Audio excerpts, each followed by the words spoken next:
Guys, it's Simon from Tech My Life Video. Let's talk iPhone 5S and iOS 7.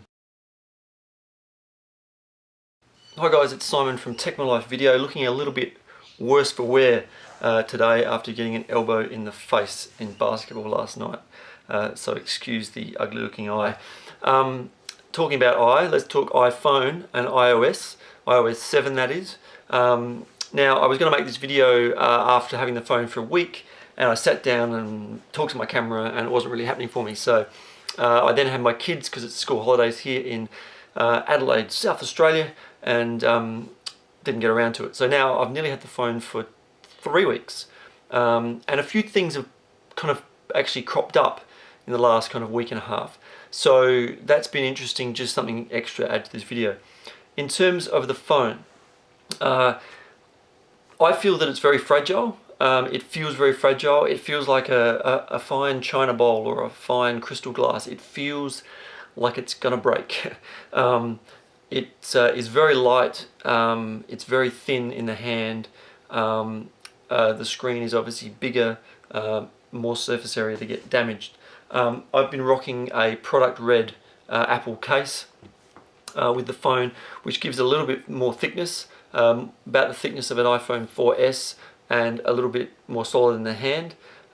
It's also leather, so it grips a little bit easier. Still worried about the screen getting damaged. So from my opinion, or my viewpoint I guess, is that phones don't need to be this thin and light. That's my honest opinion. I'm happy for them to be a little bit thicker. This one feels like I'm going to break it. So it feels like I need to put it in a big fat case. And maybe I don't. With my past phones, I've never used cases. I've never felt like I needed to use a case. Admittedly, I did damage my iPhone 4S, but I've never felt like I needed to put them in a case, whereas here, it feels, just the refinement, everything about it feels like I need to look after it a little bit more. So that's a concern for me. I don't know what the solution is, but if the phone was slightly thicker, more battery, more memory, more power potentially, everything doesn't come down to thickness. That's what she said. It doesn't worry me too much. If the phone was slightly thicker, I wouldn't have a problem at all. I wouldn't go, oh my god, Apple's phones are so thick and heavy. It doesn't matter. I want my phone to feel sturdy in my hand. The iPhone 5C feels more sturdy in the hand. And I think partly it's the thickness, but partly it's also that really solid shell-like back that it has. That's obviously what you get putting this in a case. In terms of the features on this phone, the fingerprint sensor has changed my world. It's brilliant. I love it. The only thing I don't like, or it frustrates me, is I go to look at the clock, I press that, and it doesn't actually work, just because of the angle I have. But I do that. Oh, there you go. Twice in a row it hasn't worked. But basically what I do normally is I press the button and that happens. So I actually press it to actually just look at the clock, and I unlock the phone. How about that? That's 4 times I've pressed it. It might just be the angle. I'm pressing it at a bit of a weird angle here because of the video.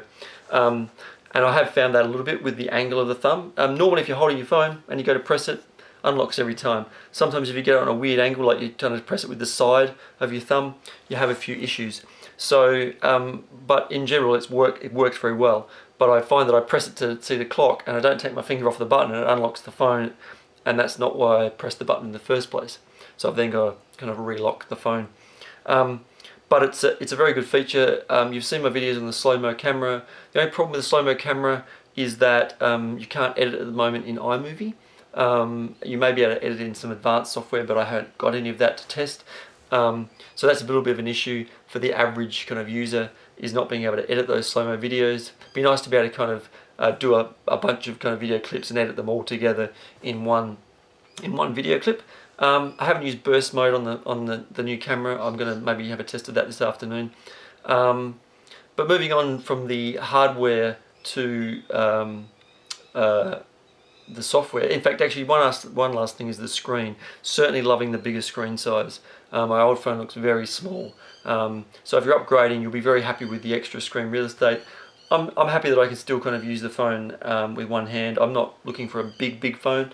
I have no interest in that whatsoever. But the extra bit of screen real estate on this screen is working well for me. In terms of iOS 7, I've actually had, the thing that's happened in the last kind of week and a bit is I've had some crashing issues. I've had some issues with apps. Excuse me while I look down, I'm going to bring something up while I'm talking, but I've had some issue with some apps crashing, basically locking up and having to do a lock button, home button reset on the phone because nothing would work. I've had that happen a couple of times. Once it happened in Safari, watching a video on a website. I'm not sure where the issue there is, whether it's Safari, whether it's iOS 7, whether it's the embedding of the video, and with the other ones I'm not sure whether it's the third-party app that's having the issue or what, but there are a few little teething issues there, understandably so. I don't think it's a hardware issue, I think it's a software issue. I also had this humdinger the other day, if you can see that there. Basically that is obviously my wallpaper. You can see the dots across the bottom, it's on the first screen, there are no icons now, and nothing's shaking, so we're not in that mode of being able to add and remove things.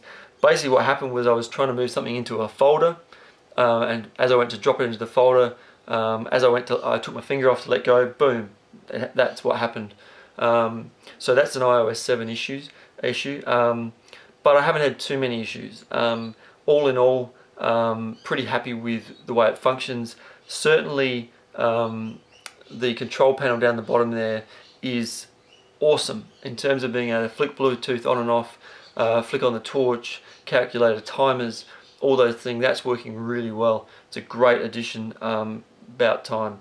But basically, look, I think you'll enjoy iOS 7 if you move across. There's going to be a few little kind of things that it takes a while to get used to, but really you get used to the icons very quickly.